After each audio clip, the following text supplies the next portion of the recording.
वो देख रहा था उस फोन की स्क्रीन को, जहां अभी अभी एक छोटा सा कोड इंस्टॉल हो रहा था। 6.2 किलोबाइट का, बिल्कुल चुपचाप, बिल्कुल बिना पता चले।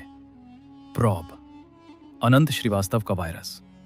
अब राशिद मलिक का फोन भारत के कब्जे में था। हर कॉल, हर मैसेज, हर लोकेशन, हर फोटो, हर चीज। शहाबुद्दीन ने उस रात अपने बेटे से कहा, बेटा तुम बच जाओगे। सलीम ने पूछा, लेकिन अब्बू हम बचेंगे? शहाबुद्दीन ने कोई जवाब नहीं दिया, क्योंकि वो जानता था कि वो खुद शायद नहीं बचेगा। लेकिन उसे फर्क नहीं पड़ता था, बेटे की जान उसकी जान से बड़ी थी। उसी रात 2:30 बजे राशिद मलिक का फोन उनके ऑफिस के वाईफाई से कनेक्ट हुआ। जैसे ही कनेक्ट हुआ, स्लीपर एक्टिव हो गया। वायरस ने खुद को ऑफिस के कंप्यूटर में कॉपी कर लिया। Automatic, silent. अनंत श्रीवास्तव दिल्ली में अपनी लैब में बैठा देख रहा था। उसकी स्क्रीन पर एक ग्रीन डॉट जल उठा। Access granted. शालिनी चिल्ला उठी, हो गया। राहुल ने हाई फाइव दिया, लेकिन अनंत शांत था। उसने कहा, अभी बहुत कुछ बाकी है। अगला स्टेज, ईटिंग बॉम्ब। उसे कंप्यूटर से पूरे नेटवर्क में फैलना है। इसमें कम से कम 2 हफ्ते लगेंगे। अगले 14 दिन अनंत ने रात दिन स्क्रीन देखी। धीरे धीरे eating bomb Pakistani missile network के हर नोड में घुस रहा था, जैसे एक मकड़ी अपना जाल बुनती है, बिना किसी को पता चले। 21 जनवरी 2019 रात 3 बजे अनंत की स्क्रीन पर सारे ग्रीन डॉट्स जल उठे। Network compromised. ईटिंग बॉम्ब तैयार था। अब बस जरूरत थी उसे एक्टिवेट करने की, और वो एक्टिवेशन होगा 26 फरवरी को सुबह 3:30 बजे, जब भारतीय वायुसेना के मिराज 2000 बालाकोट में घुसेंगे। ठीक उसी वक्त पाकिस्तानी मिसाइल सिस्टम बंद हो जाएगा। पाकिस्तान के पास होगा सिर्फ 10 मिनट। 10 मिनट में उन्हें फैसला लेना होगा, या तो जवाबी हमला करें, जो नहीं कर पाएंगे, या फिर भारत की शर्तें माने। लेकिन अनंत को क्या पता था कि उससे पहले कुछ और होगा, कुछ ऐसा जिसने पूरी प्लानिंग लगभग बर्बाद कर दी। रॉ के चीफ सैमन गोयल के ऑफिस में एक फोन आया, किसी गुप्त स्रोत से। सर, हमारी टीम में एक गद्दार है। गोयल चौंक गए। कौन? नहीं पता, लेकिन उसने पाकिस्तानी एजेंसियों को सूचना दे दी है कि भारत कोई बड़ा साइबर ऑपरेशन प्लान कर रहा है। गोयल ने तुरंत डोभाल को फोन लगाया। डोभाल ने कहा, तुरंत जांच करो, हर आदमी की, रॉ से लेकर अनंत की टीम तक। जांच शुरू हुई। हर कॉल रिकॉर्ड, हर ईमेल चेक, हर आदमी की लोकेशन ट्रैक। 3 दिन में गद्दार पकड़ा गया। वो था अनंत की टीम का ही एक सदस्य, अरुण। वही अरुण जिसे अनंत ने खुद ट्रेनिंग दी थी। वही अरुण जिसके हाथों ने वायरस का कोड लिखा था। अरुण ने कबूल किया। उसे पाकिस्तानी एजेंसी ने 2 करोड़ रुपए दिए थे। बदले में उसे ऑपरेशन की जानकारी देनी थी। लेकिन अरुण को पूरी जानकारी नहीं थी। उसे सिर्फ इतना पता था कि कोई बड़ा ऑपरेशन है। इसलिए पाकिस्तान को सिर्फ संदेह था, सबूत नहीं। गोयल ने अरुण को गिरफ्तार कर लिया। उसे एक गुप्त जेल में डाल दिया गया, जहां से कोई बाहर नहीं आता। डोभाल ने अनंत को बुलाया। अनंत, अब हमें ऑपरेशन तेज करना होगा। पाकिस्तान को शक हो गया है, वो अपने सिस्टम की सुरक्षा बढ़ा सकते हैं। अनंत ने कहा, सर, हम 26 फरवरी से पहले एक्टिवेट कर सकते हैं? नहीं, हवाई हमला 26 तारीख को ही है। तब तक तुम्हारा वायरस एक्टिव रहेगा? जी सर, स्लीपर मोड में है, किसी को पता नहीं चलेगा। गुड, अब जाओ। और हां, अपनी टीम में किसी पर भरोसा मत करना, अरुण जैसे और भी हो सकते हैं। अनंत लौटा। उसने अपनी टीम से कुछ नहीं कहा, बस उसने हर लाइन ऑफ कोड को दोबारा चेक किया। 100 बार, 1000 बार, सब कुछ परफेक्ट था। अब बस इंतजार था 26 फरवरी का। 25 फरवरी की रात अनंत ने अपनी भाभी को फोन किया। भाभी, कल बहुत बड़ा दिन है। क्या होगा अनंत? भैया का बदला पूरा होगा, सावधान रहना बेटा। जय हिंद। उसने फोन रख दिया। वो अपनी लैब में था। चारों तरफ सर्वर थे, स्क्रीन्स थीं, डेटा था। उसके सामने था पाकिस्तानी मिसाइल नेटवर्क का पूरा मैप। हर मिसाइल, हर बेस, हर लॉन्चर, हर कमांडर, सब कुछ। अनंत ने अपने लैपटॉप पर एक फाइल खोली। कोड नेम काली देवी। एक्टिवेशन टाइम 26 फरवरी 2019 3:30 भारतीय मानक समय। उसने सेव बटन दबाया। अब सब कुछ ऑटोमेटिक था। एक्टिवेशन टाइम आते ही वायरस फैल जाएगा। पाकिस्तान के हर कंप्यूटर में, हर मिसाइल में, हर रडार में, सब कुछ ठप। अनंत ने अपने भाई की फोटो देखी। भैया, आपका दिन आ गया। 26 फरवरी सुबह 3:25 बजे भारतीय वायुसेना के 12 मिराज 2000 विमान हवा में थे। वो पाकिस्तान की सीमा में घुसने वाले थे। टारगेट बालाकोट में जैश ए मोहम्मद के आतंकी कैंप। उधर रावलपिंडी पाकिस्तानी सेना का war room. Major general Rashid Malik अपनी कुर्सी पर बैठे थे। उनके सामने था वो सुपर कंप्यूटर जो पूरे मिसाइल सिस्टम को कंट्रोल करता था। सब कुछ नॉर्मल था। रात 3:29:50 बजे 10 सेकंड बजे थे। अनंत ने दिल्ली में अपनी आंखें बंद कर ली। उसने प्रार्थना की। रात 3:30 बजे एक्टिवेशन। वायरस फैल गया।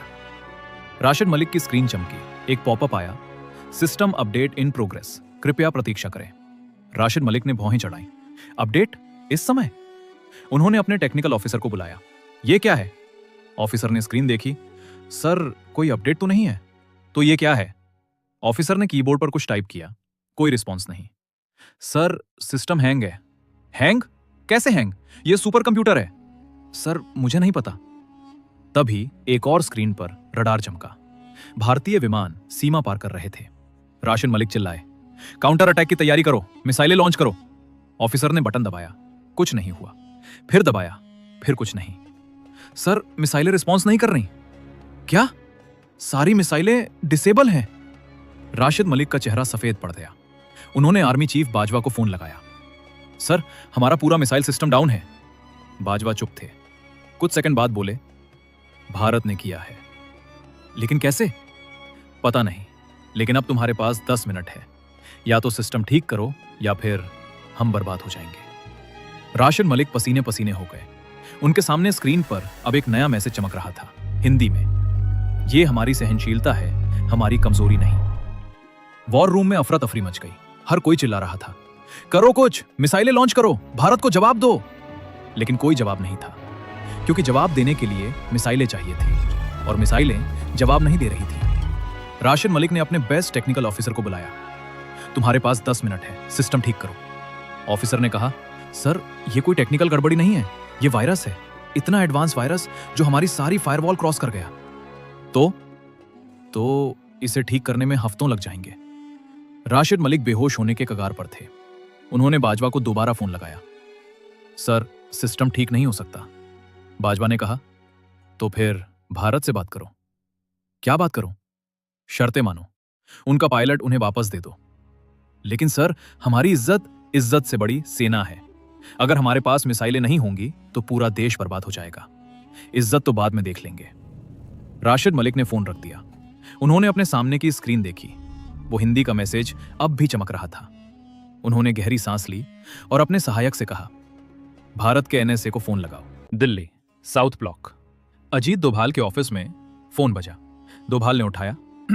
हेलो डोभाल साहब, मैं जनरल बाजवा बोल रहा हूं। हाँ जनरल साहब, सुन रहा हूं। आपका आदमी हमारे सिस्टम में है, उसे बाहर निकालो। कौन सा आदमी? बकवास मत करो डोभाल, हमारा पूरा मिसाइल सिस्टम डाउन है। तो हम आपके पायलट को छोड़ देंगे, बस अपना वायरस वापस लो। डोभाल मुस्कुराए। जनरल साहब, आपने हमारे पायलट को पकड़ा ही क्यों? वो तो आपकी हद में भटक गया था, हमने तो कोई शिकायत नहीं की। डोभाल, मैं तुमसे बात कर रहा हूं और मैं आपसे बात कर रहा हूं। आपके पास 10 मिनट थे, 8 मिनट बीत चुके हैं। अब आपके पास 2 मिनट है। या तो हमारा पायलट वापस भेजिए या फिर आपका सिस्टम फॉरएवर चला जाएगा। बाजवा चुप थे। और हाँ, एक और बात, आपके जनरल राशिद मलिक की प्राइवेट चैट हमारे पास है, जिसमें वो हमारे साथ व्यापार की बात कर रहे हैं। अगर वो लीक हो गई तो आपकी ही सेना उन्हें मार डालेगी। बाजवा ने फोन पटक दिया, लेकिन वो जानता था डोभाल सही कह रहा था। उसके पास कोई चारा नहीं था। उसने राशिद मलिक को फोन लगाया। पायलट को छोड़ो तुरंत। लेकिन सर, मैंने कहा छोड़ो। 1 मार्च 2019, वाघा बॉर्डर। हजारों भारतीय जमा थे। वो अपने पायलट अभिनंदन वर्धमान का इंतजार कर रहे थे। पाकिस्तानी सीमा से एक कार आई। उसमें बैठे थे अभिनंदन, वर्दी में, मूछें थी, आंखों में आंसू थे। वो कार से उतरे। भारतीय अधिकारियों ने उनका स्वागत किया। अभिनंदन ने सलामी दी। जय हिंद।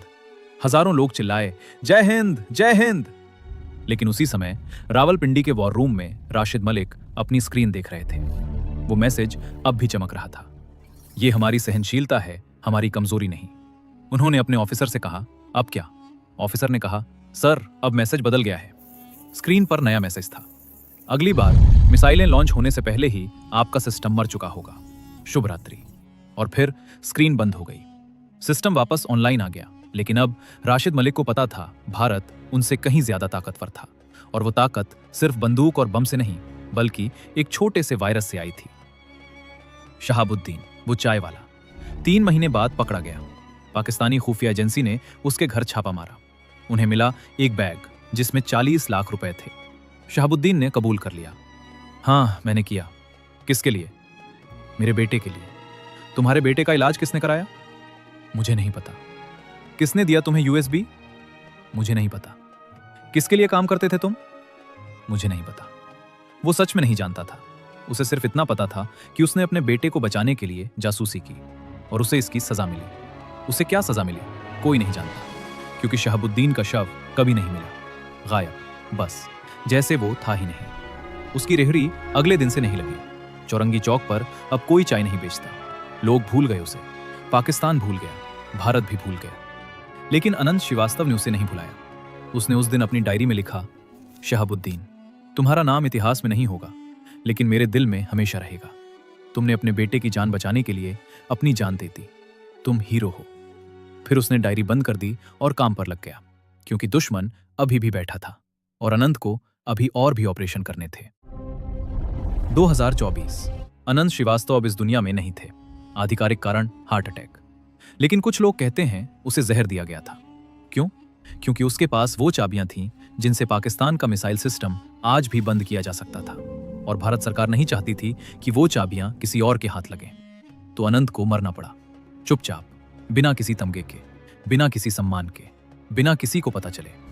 उसकी टीम आज भी काम कर रही है। शालिनी अब रॉ की साइबर विंग की चीफ है।